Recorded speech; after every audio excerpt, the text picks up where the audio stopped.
Yo, what's up?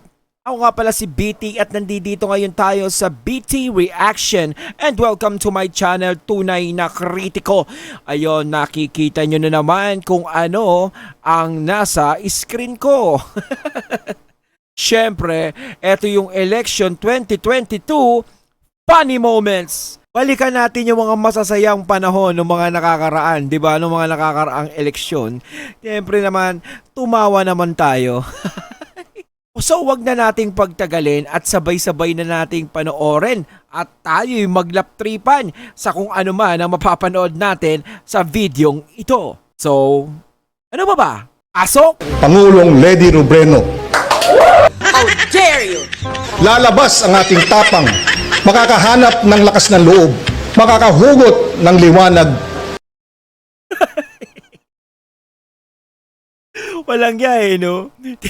Kino-close up pa. Parang may hawig si, Senator Kiko, no? Comment nyo nga mga kaibigan kung sino hawig niya dyan sa pagkaka-close up. Kung ano. Huwag nyo kaming ginaganyan, ha? Meron ding titindig sa tabi nyo. The whole system is just so bad. Ang Padilla po kasi talaga, galing po yan sa Spain. Kami po ay from southern Spain. Meron din po sa Toledo. Nasa dugo talaga. So, hindi ka katulad nung half Spanish, ha? I'm a half Spanish. Half Spanish. Si Manny ba half Spanish? Bakit? Si Senator Manny yan, ha? Sa tingin nyo ba mga kaibigan? Si Senator Manny ba half Spanish? Baka Spanish bread.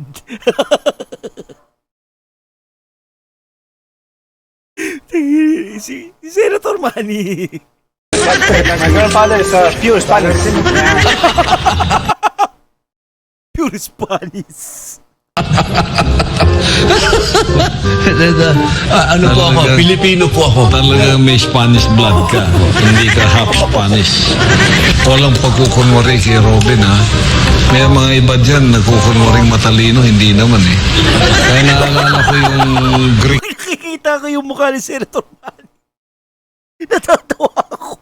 Naalala ko yung unang nireview. Yung unang nireaksyon ko. Oh, yung video niya na panis. Ilang niya.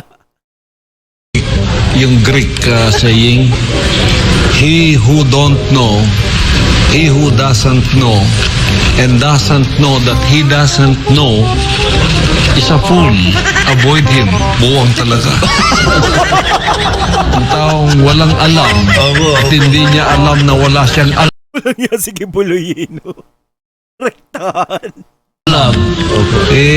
Buwang Nawala siyang alam. nawala siyang alam, hindi niya alam na wala siyang alam, iwasan mo. Even in our square ends sa Lasina po.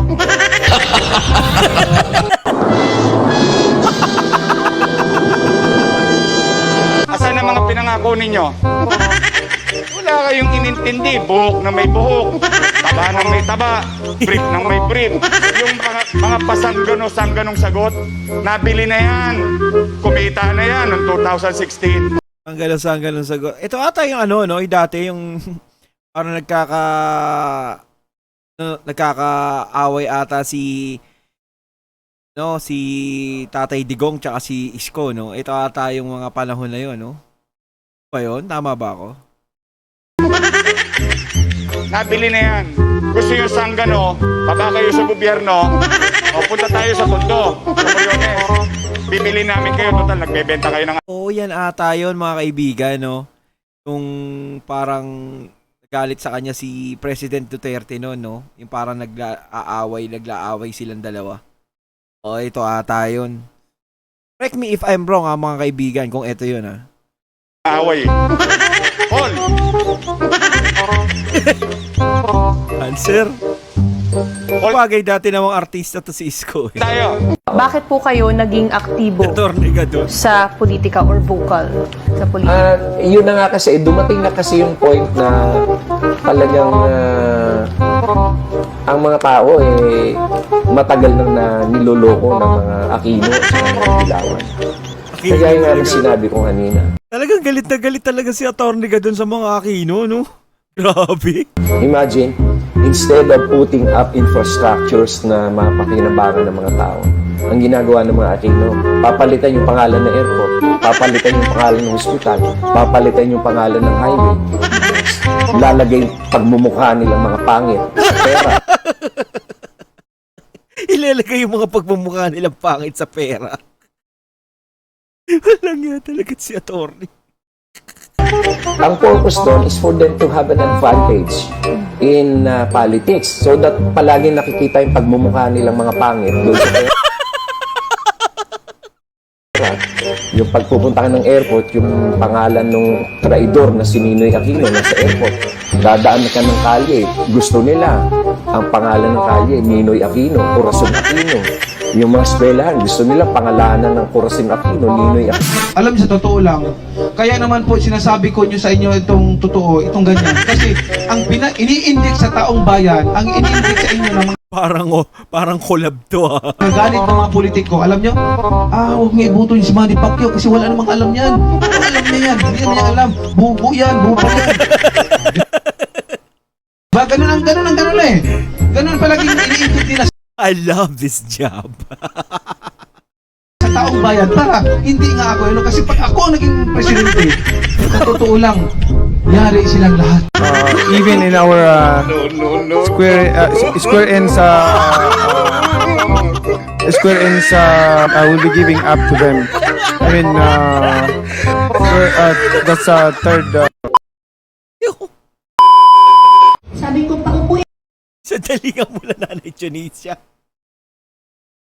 mo na namin yung sumanay para matigain mo at ano ang gagawin niya doon dito sa ating mundo sa Pilipinas. Ano po magiging papel ninyo sa Malacanang kung manalo si Senator Pacquiao?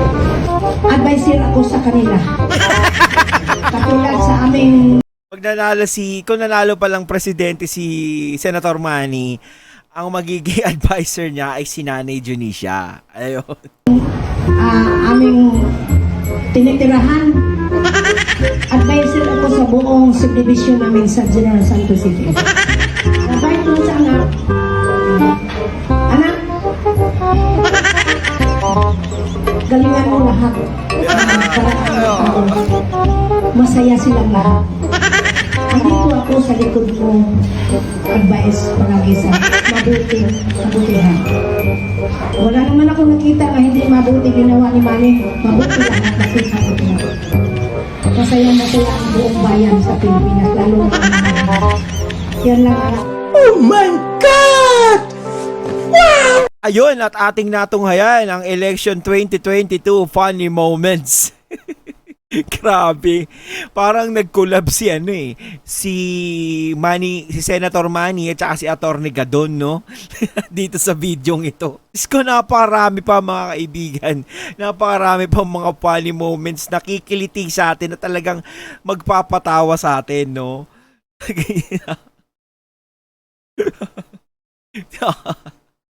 Oo, ba't naisip ko tong katarantaduan to? Di ba?